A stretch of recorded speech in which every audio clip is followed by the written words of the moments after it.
Hi everyone, আসসালামু আলাইকুম রহমতুল্লাহ। সমস্ত ওয়েস্ট বেঙ্গল, পশ্চিম বেঙ্গল, ওয়েস্ট বেঙ্গল, মালদা, মুর্শিদাবাদ, উত্তর দিনাজপুর, দক্ষিণ দিনাজপুর এর আশেপাশে যতগুলো ডিস্ট্রিক্ট আছে প্রতিটি ডিস্ট্রিক্টে আগামীকাল মানে আগামীকাল ইলেকশন আছে, ভোট আছে।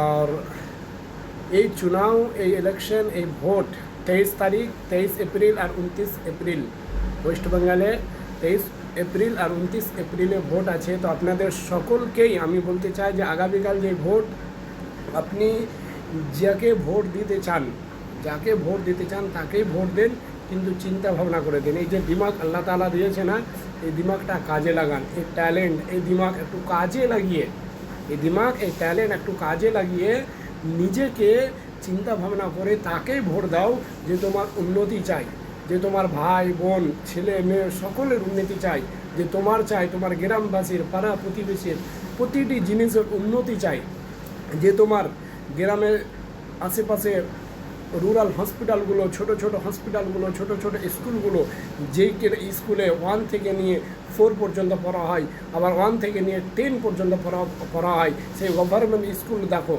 যে সেই স্কুলের বিষয়ে কে চিন্তা ভাবনা করছে, স্কুল ঠিকমতো ধ্যান দিচ্ছে কি দিচ্ছে না। যেই নেতা ধ্যান দিচ্ছে হসপিটালে, গভর্নমেন্ট স্কুলে, রাস্তাঘাটে, তাকেই তুমি ভোট দাও।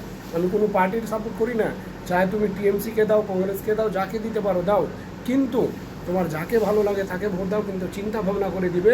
কারণ এই ভোট তোমার অনেক কিমতি, তোমার একটা ভোট অনেক কিমতি। তাকেই দাও যে তোমার ভবিষ্যৎ নিয়ে ভাবে, যে তোমার ফিউচারে নিয়ে ভাবে, যে তোমার গ্রামবাসীর পাড়া প্রতিবেশীর স্কুল হসপিটাল ভালো করে গড়ে তুলতে পারে, তাকে ভোট দিও। বাকি কালকে